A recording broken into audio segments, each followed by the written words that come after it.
Hey everybody, it's me Edward Jones back with a new video.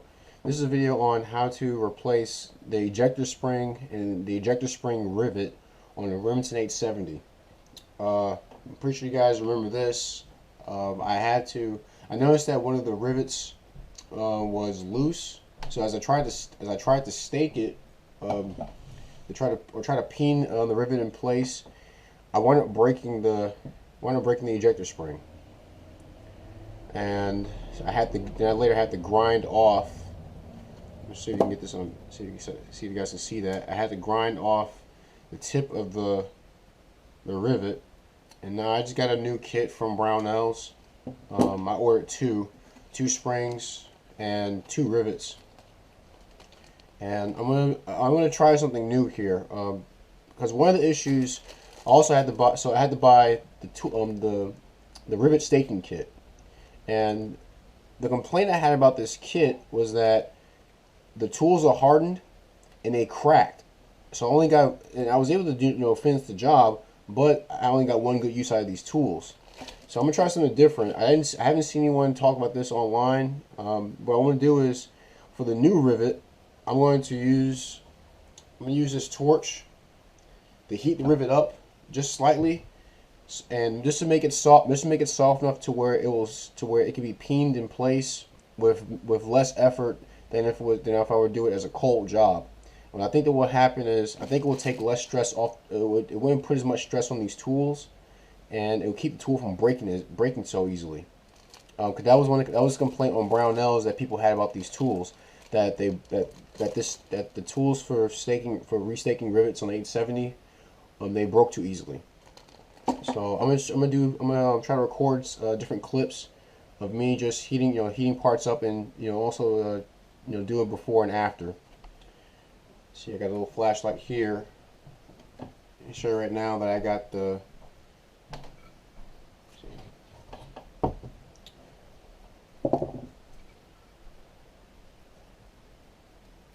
There we go. So I hope you guys can see that. Where the rivet has been pushed out. Now the ejector is still in place by the other rivet, and it doesn't move. It doesn't really move at all unless enough force is applied to it. So what I'm gonna do is heat up the new rivet and place it in that hole, and then put it right on the anvil. While it's still hot, strike it with the first tool to see if I can get the ejector staked in place. And then if it's still, and it should be, the tip of the rivet should still be soft enough to where I can stake the ejector spring in place. So let's see if I can get this process going. I guess I got the new parts right here in front of me, and I got the torch. So let's see if I can get this going. See, I got the new rivet right there, and as you can see, it's like a two-stage. Where it's fatter at the bottom, that's what holds in the ejector, and the slightly tapered part at the top, that's what holds in the ejector spring. We got our gas here, so let's turn the gas on.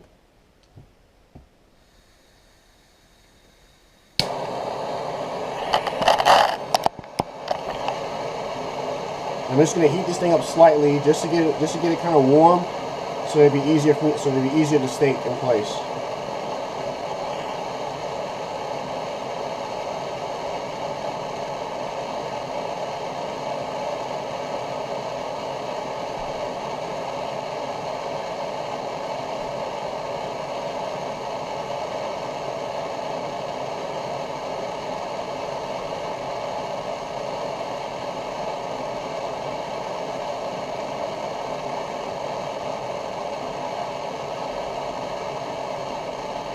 I can see it turn a little bit cherry. So, turn the gas down just a little bit. I don't think I want to get it cherry red, just maybe where it kind of has like a blue tint to it.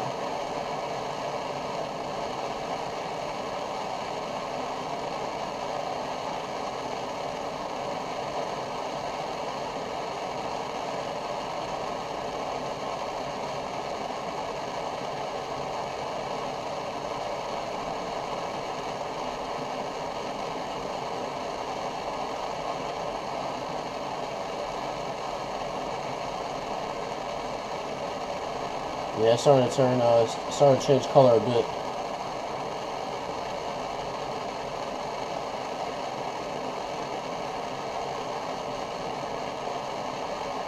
All right, I think it's hot enough. I'm just gonna set that to the side, and we get the tool ready for staking. Okay, now I'm gonna put the rivet inside the hole. See the hole there, right above where it says Remington. So I'm gonna drop this in because I had to reheat it just slightly more, some more. All right, that's in place. Now I gotta flip it over, and I hope it won't fall out. There we go. I gotta support it on the anvil, an anvil section of the vise. And now let's go ahead and get the tool that I have to use to pin it in place. So that's the tool. So I got a little flashlight so you guys can see a little bit more.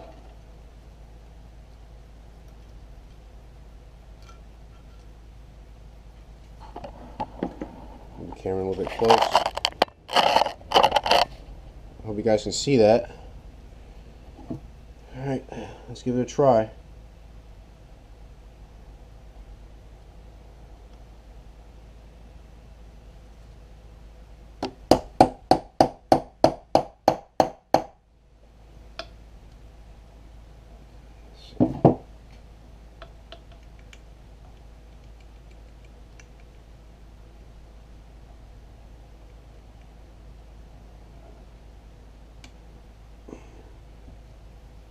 Tool stuck.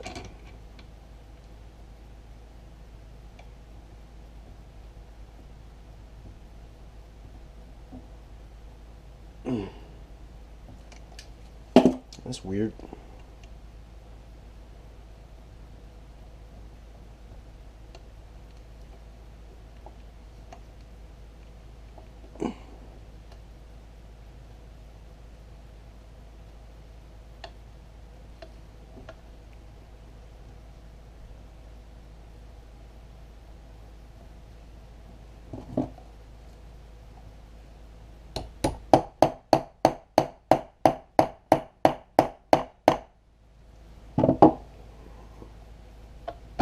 Oh, there we go.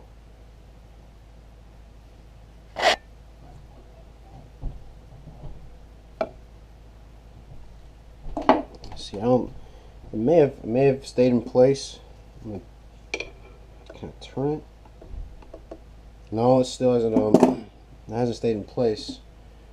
I guess I'm not hitting it hard enough. I'm gonna grease this thing up a little bit so it can get stuck.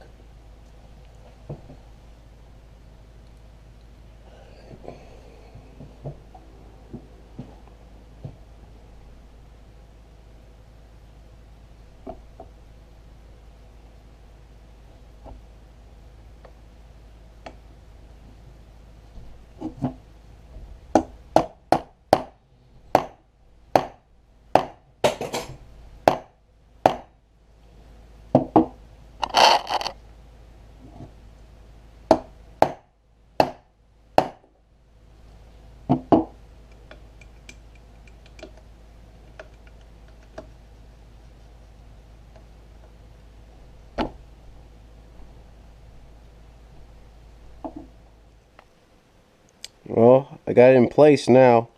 There's a little bit of grease around the rivet. I did that to keep the tool from getting stuck, and the tool didn't split. So I'm very happy about that. It's in place. There still is a little bit of wiggle room, so I'm gonna keep staking it until I get it as comfortably secured. Now with the rivet in place, I got the new ejector spring sitting there, and I'm going to use the second tool to flatten out that head to pin the ejector spring in place, and that should complete it.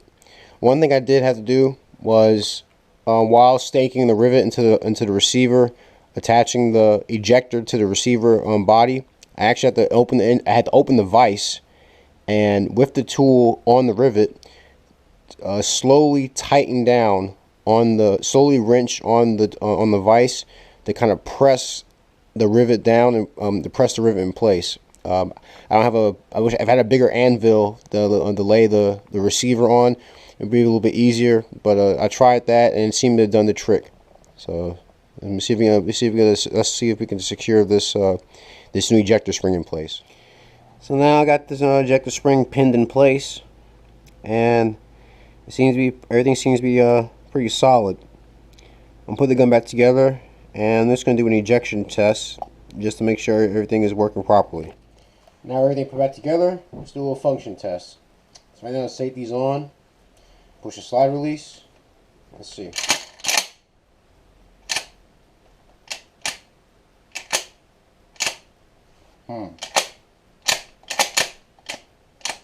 A little issue.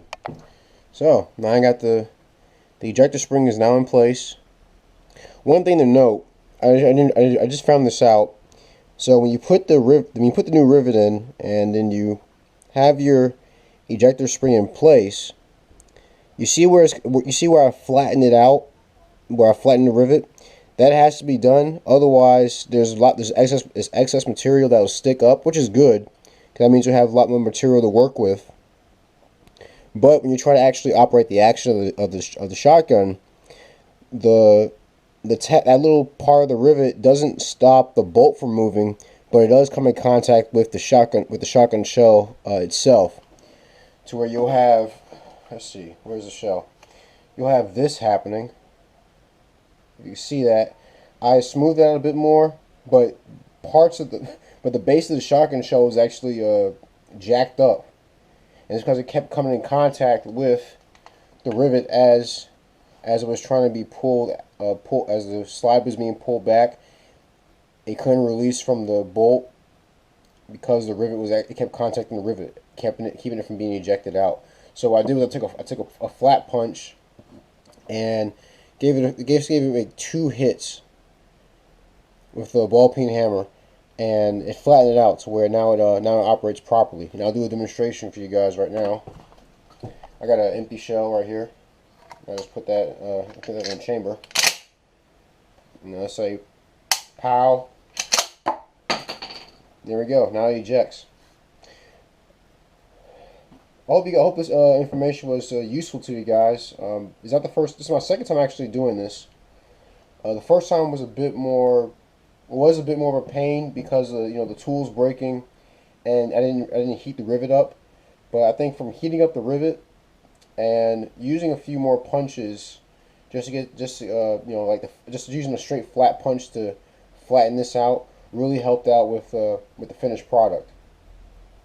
If you guys got any questions, just send me a PM or leave a comment in the comment section. For those of you who still have Remington 870s, hope you're doing your best to take care of them. I'm going to do a video on what Remington is going through and what has led up to that point. And you grab some complaints, send me a PM. I'll see what I can do to address them. But this has been kind of a tutorial on how to replace the ejector spring on a Remington 870 and any other gun similar to this model. But that's it. I'm Edward Jones, and thanks for watching.